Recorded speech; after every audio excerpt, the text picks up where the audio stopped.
Hey uncle, what's your take on Simu's boba tea response from Dragon's Den? Hello Lang Lo, thank you for this great question. So, first of all, for the benefit of everybody out here, what happened was Simu Liu, the actor, was a guest panelist on the Canadian version of Dragon's Den, and a couple of French Canadian entrepreneurs pitched for an investment in their company selling a canned version of a very popular East Asian drink called boba or bubble tea. And here's what happened. I'm concerned about this idea of disrupting or disturbing bubble tea because it's something that's Why? very There can near. be new takes on things. Sure, Nothing- but I'm looking not at everything I'm has looking to at be these two guys. traditional. No, but then there's also an issue of cultural appropriation. There's an issue of taking something that's very distinctly Asian in its identity and quote unquote making it better, which I have an issue with. What respect is being paid to this very Asian drink that has blown up around the world? And is it in your teas? Is it in your product development? Who is on your staff? Who is on your cap table that is providing that for It's you? a good question because our best partner is in Taiwan, actually. So they make all the recipe, all the boba. We work really hard. We travel to Taiwan. We speak with them. They are part of our team. It's really important for us. I am studying your can, and I am looking for anything that tells me where boba came from. And where boba came from is Taiwan. You know, I started this venture company for a lot of reasons, but really primarily to uplift minority entrepreneurs. And not only do I feel like this is not happening here, but that I would be uplifting a business that is profiting off of something that feels so dear to my cultural heritage. I want to be a part of bringing boba to the masses, but not like this. So for that reason, I'm out. Like Simu, bubble tea is very close to my heart. I've been drinking it since the 90s, so I can relate to a lot of what he's saying. Although the drink was invented in Taiwan, it was quickly adopted across all of East Asia, and it feels very much a part of our culture. But interestingly, when I first started drinking it in the 90s, I was living in Vancouver, and all of the bubble tea outlets were Hong Kong owned businesses patronized by customers who were Hong Kongers. And they never made any mention of it being a Taiwanese drink, so I assumed it was a Hong Kong thing. I relocated back to the UK in '99, and at that time there was only one bubble tea seller in London, Chinatown, and it was a Chinese owned business, and their bubble tea was awful. It was really depressing because I was used to having really good quality boba in Vancouver. So after years of misery consuming substandard boba in London, I was delighted when Bubbleology opened because it was the first quality bubble tea outlet to hit the UK. And surprisingly, Bubbleology wasn't opened by East Asians, but by a South Asian entrepreneur by the name of Asad Khan. And since then, he has gone on to make quite a fortune from the chain of Bubbleology shops that he owns. And ironically, it was actually Khan who taught me that boba originated in Taiwan.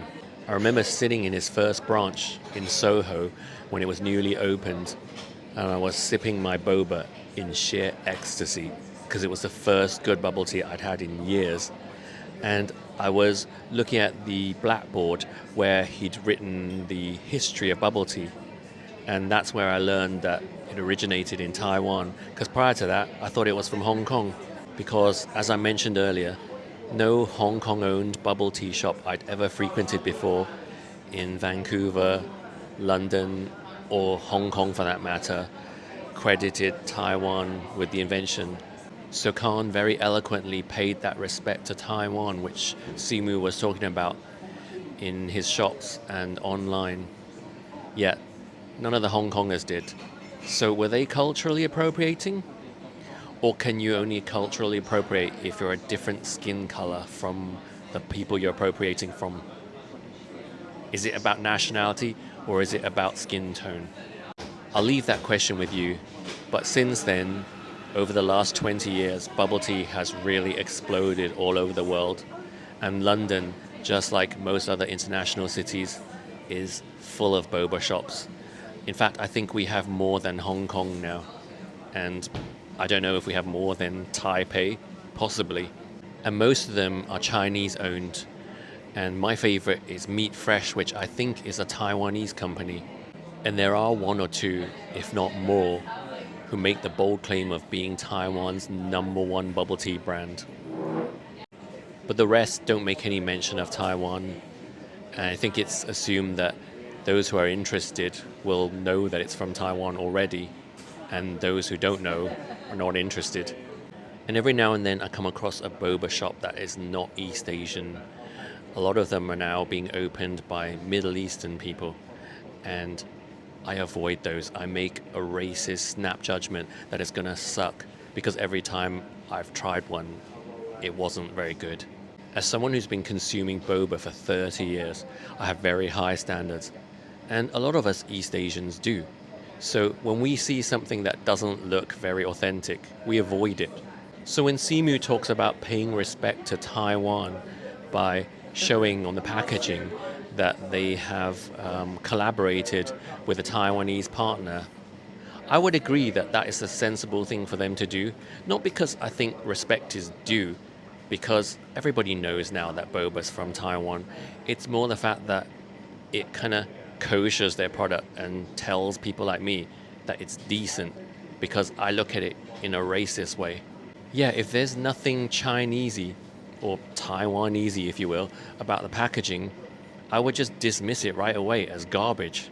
It's like how I won't eat at Wagamama because they put carrot and coriander with their ramen. That's an abomination, isn't it? And so I look at popping boba as an abomination too, because that's not boba. So to me, this isn't a question of cultural appropriation, but basic marketing. Who is your customer? If your customer is white people, actually, I don't want to make it about skin color. If your customers are Occidentals, then don't mention Taiwan on the packaging. But if you want Orientals to buy your product, then make it look more Chinesey. And if you are aiming for a strictly Occidental market, that's up to you.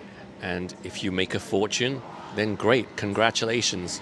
It doesn't matter to me, but I personally won't buy it. And not because I'm morally opposed to it, because I'm not, but because I think it'll probably taste disgusting. That's all.